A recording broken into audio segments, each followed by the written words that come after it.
Hello everyone, welcome back to the channel. My name is Joe Theodore, and it's an honor to be here with you today. In today's video, we're going to talk about Cancer moons if you were born with a Cancer moon in your natal chart. If you are a Cancer moon and you have stumbled upon this video, please let me know what your thoughts are in the comments by the conclusion of this video. Consider subscribing, of course, and whoever is watching this video, please hit the like button and leave a comment as well if you feel, inspired to, even if you're not a Cancer moon, of course. So guys, we're in Cancer season still at the moment that I'm recording this video. Today's July 1st, 2024.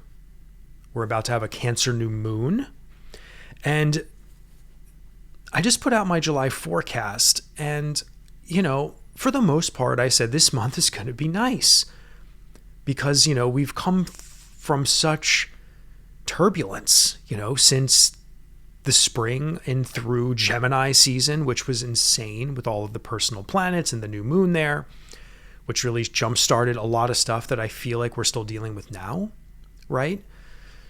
Because once all those personal planets shifted into Cancer, things kind of cooled off. We had a moment to integrate emotionally, and this is part of the Cancer story, this emotional depth, this self-nurturing we need, this nurturing from others we need, which can also be a shadow part of Cancer. This potential desire to need to be nurtured all the time.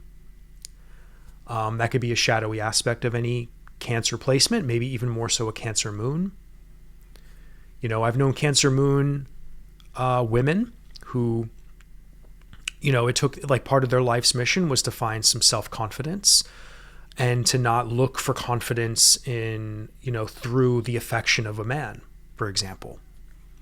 So part of some Cancer moon stories, if they're a woman, maybe even for men too, this idea that I need a relationship in order to feel safe, right? There's room for that truth in one's life, right? Because we all want to feel safe in a relationship. But if that's the only way you feel safe, then that's a problem, right? And then there's probably some emotional issues you've maybe have karmically went through earlier in your life that might have, been a part of your Cancer moon story. Because again, we're born with our moon placement, or any placement really, but I'll stick to the moon. We're born with our moon placement almost as like a predetermined plan for our lives and our soul contract. And the events that happen to us in our life develop, what our moon is going to manifest in our life to be as, right? And then philosophically speaking, this is where the nature versus nurture argument can come in. But because in my opinion, so many things are predetermined in astrology, otherwise we wouldn't have a natal chart. It's essentially a birth chart, and a soul contract is a predetermined fate and destiny, not the specifics, but at least the blueprint energetically, right? So a Cancer moon, you guys, growing up, you could have had two scenarios. One, a very loving family where you love to be around them, you love to be home. Maybe that was something that's always was that you're very, very, have a warm place in your heart for, or that's something you always wanted and never had, right? Which is maybe where these, attachment issues to others potentially could be a problem, where because maybe your home life wasn't really a home, you've always wanted a home. And for some reason, finding homes in other people could be a part of the shadow, right?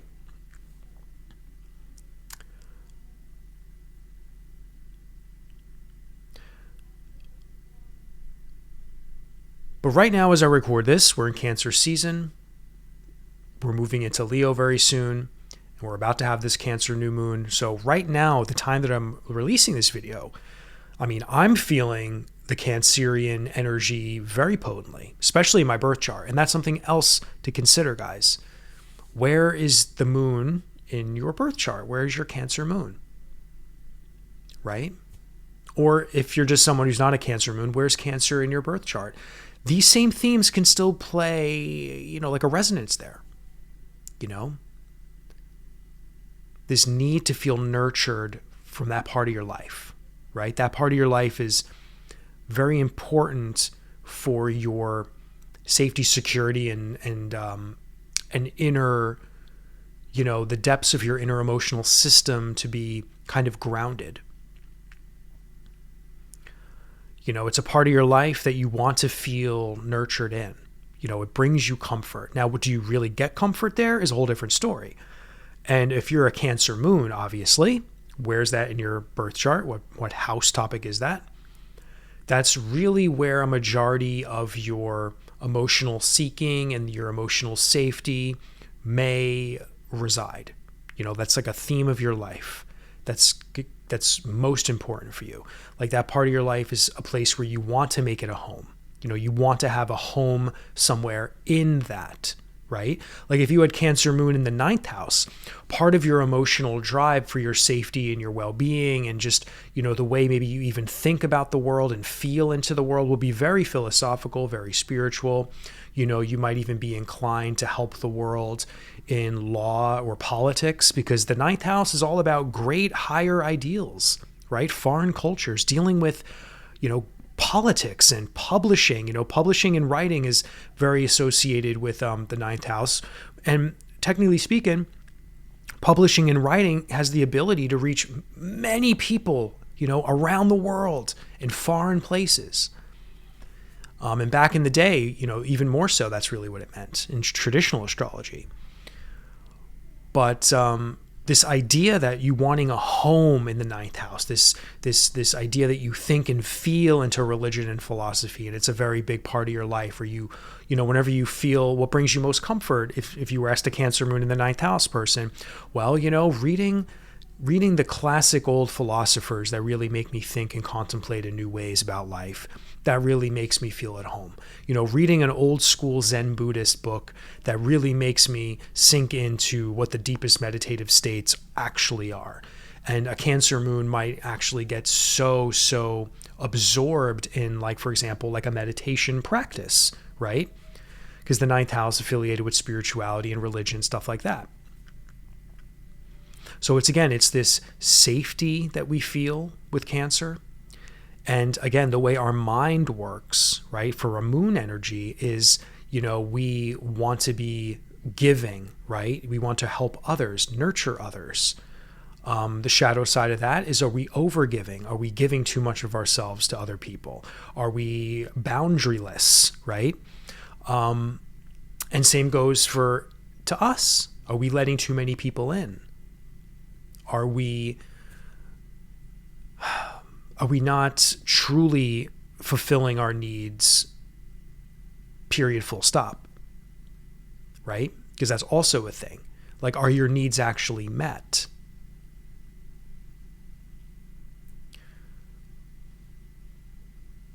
So let me just read some notes I have here. Safety for people with moon in Cancer is their home. So safety is very important. Family related activities such as cooking and gardening and do-it-yourself projects. So again, this idea of home, family, activities that could be, you know, about having a secure environment, right? Other people can be attracted by your home-loving character. Your inborn disposition to educate and protect allows you to be a good parent and supportive friend. But you must be careful not to look after others too much, because they may become overwhelmed by your care or think that you're dependent on them. So I just sort of said that a little bit before. You know, you don't want to be too much over, right? Because then some people might go, listen, I don't need to be cared for that much. You know, I'm thinking about, you know, I had a girlfriend once who really had nothing going on in her life at the time. I was much younger and I had a lot that I was pursuing and focusing on. And she had a lot of time on her hands, right? So all she wanted to do was see me, right? And what's the movie, The Wedding Crashers, when what is it? They were calling one of the girls a stage 5 clinger. You know, I feel like a Cancer moon sometimes can be a stage 5 clinger. You know, someone that just is constantly needing, you know, that relationship or that time with that person. You know, I want to take care of you. I want to be with you. Even if their intentions are pure, You know what I mean? It could still be overwhelming. It could still be unhealthy. So balance is important like all things.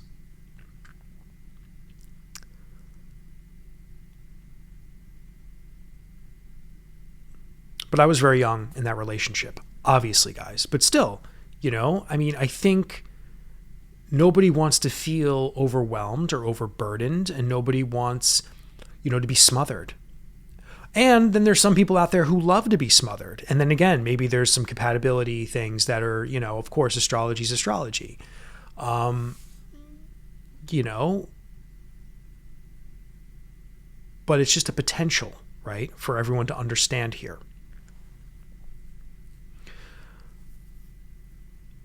But when it comes to parenting and being a supportive friend, again, the qualities of that care have so many beautiful qualities, right? That's what I just said before. Your inborn disposition to educate and protect allows you to be a good parent and supportive friend. So, that Cancer moon energy to want to help, to want to be there is an extremely important placement, that is so needed in this world. We need Cancer moons for that. But again, that sentence, you must be careful not to look after others too much or to want to cling onto others too much or, whatever the case may be, because there's this dependency issue that could arise with a Cancer moon, right? It is easy for others to notice that you take care of everything, right?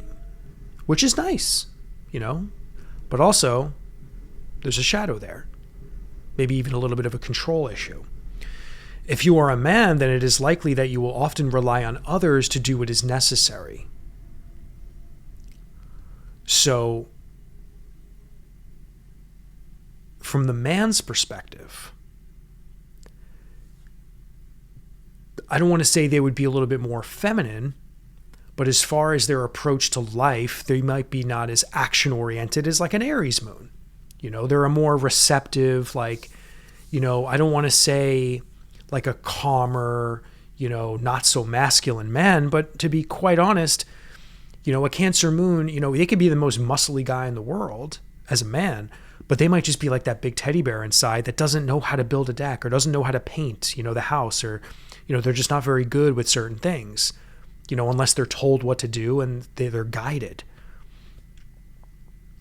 But a Cancer moon man, I believe, would be a little bit more, just a very sensitive man. Maybe someone who's just a little bit more poetic and someone who's just a little bit more possibly insecure. I feel like Cancer moon men might actually suffer for some insecurities, And I know all of us, we can argue, have some insecurities. We do. But when we're dealing with a water moon, we're dealing with someone who might get their feelings hurt very easily, or, because men are supposed to be maybe more of the stronger archetypes in the world, right? Just based upon what society has always told us. A Cancer moon man might feel inadequate more than another moon. Let's say their expectation, they have an expectation of themselves. And if they don't fulfill it, so to speak, in their minds and in their emotions, they can kind of get hit a little bit more so emotionally, right? I hope that makes sense. Next sentence, you may be prone to emotional fluctuations. You should learn to forgive and forget in order to avoid depression from thinking too much and about things. So again, like all water moons, you're going to feel much more than anyone else, which will mess with your mind, your emotional states. Again, the emotions and the mind are constantly moving and talking to each other and feeling each other. And I think it's really important to know that, like all water moons, there's this give and take of, accepting how you feel, and then also if someone has wronged you or if something has happened from the outside in, this forgiving and forgetting, easier said than done, but just having a practice or having some kind of,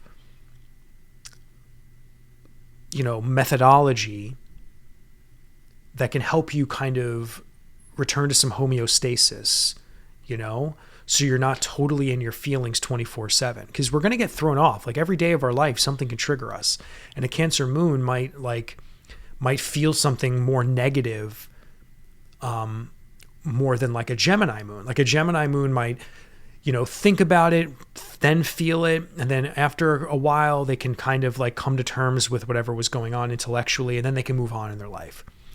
Where a Cancer moon, I feel like they can stay with the burden of whatever that was. Like they can stay in the emotional distress longer, and until that emotional distress is like harmoniously taken care of. Whether, like for example, I think of like a Cancer moon woman had a fight with her Cancer moon husband, if a Cancer moon woman had a fight with her husband, generally speaking, she may not be, they need to find a way to discuss the problem, or it could just really take a toll on the Cancer moon, right? So the resolution to the problem and the argument needs to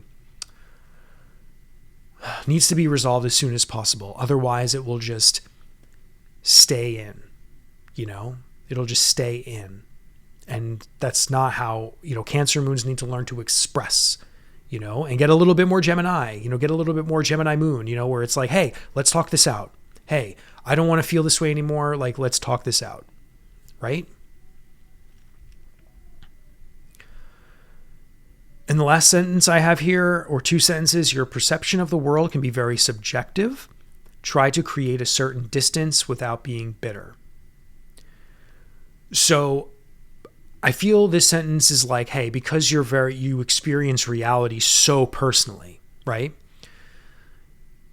Sometimes you need to create a distance between how you feel and how you're perceiving with what's going on in the world. Otherwise, your emotion, the emotional, the psychicness that you have for the world, and the compassion really you have for the world, which is why you're feeling that way to begin with, will end up destroying you. So you need to create distance. You need to understand, like, listen, not everything in the world or what other people do is my concern or should affect me. It shouldn't affect me. And you need to have these mental exercises that can really show you the distinctions of that, right? Because a Cancer moon, like a Pisces moon, a Scorpio moon, I feel is a little bit more discerning, can kind of detach itself. Like it kind of is the dark seer, right? It kind of knows. But the Pisces moon and the Cancer moon, very much viewing reality super personally, where, you feel into everything and maybe take a lot of things personally, right? So when you learn this truth, you won't, because the dark side of not understanding this as a Cancer moon is you can become bitter. You can become bitter because you're feeling into a lot of the shit in the world that's like completely unlike your innate frequency, of wanting to be a giver, a nurturer, a mother, someone who is all about keeping a home, and not keeping a home like a traditional wife sense, but like keeping things homey, making people feel welcome and accepted. So when you see the opposite of that in the world, you're viewing that reality so personally, right? Like all water moons really will. So understanding how to keep distance, and as the Buddhists would say, practicing non-attachment. That doesn't mean detach from reality and not care. This just means recognize that everything in the world that happens is not necessarily something I need to be involved with, right? That there is a duality, right? And the last sentence I have is, due to your rich emotional manifestation, you can create a real sense of belonging in the world. Yes. So part of your mission, Cancer moons, is to really, understand that you're in that part of your birth chart, most specifically, bringing a sense of homeostasis and belonging to yourself and to others in your life, and to really come to the world in that part of your life, and to kind of be that nurturer, to be that figure and that arms of embrace, is super, super important for your well-being. So we always want to look at the the pros and, the light, L-I-G-H-T, of the moon sign significations in that house it's in. So we can conquer the shadow, which is sort of like maybe the overgiver, the overly attached one, the one that does too much, the one that feels into things too much in that part of your life, where you need to learn how to balance and, figure out whatever it is in your life that's going on, most dominantly that your moon is expressing itself, or how you think about life in that particular part of your birth chart. Using more of the pros, of your moon will allow you to express yourself most fully in its fullest capacity. And other people will be able to recognize that and see you as someone who can really take care of a situation, someone that, you can be relied upon, and in a very emotional way for. All right, guys. Well, I hope that makes sense. Please like, comment, and subscribe. I hope you enjoyed this talk. Obviously, there's so much more any astrologer can say on moon signs and zodiac signs and whatnot. But I think we all understand what Cancer energy is. And what I say in my last sentence, part of your gifts is to create a real sense of belonging in the world, right? A mother wants to bring a real sense of belonging and warmth to their family and their children, right?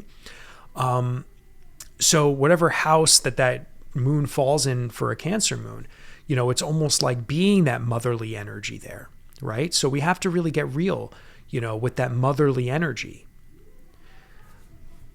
and to embrace it. All right, my friends. Well, that's officially the end of the talk. I will see you in the next video, and I'm sending you so much love.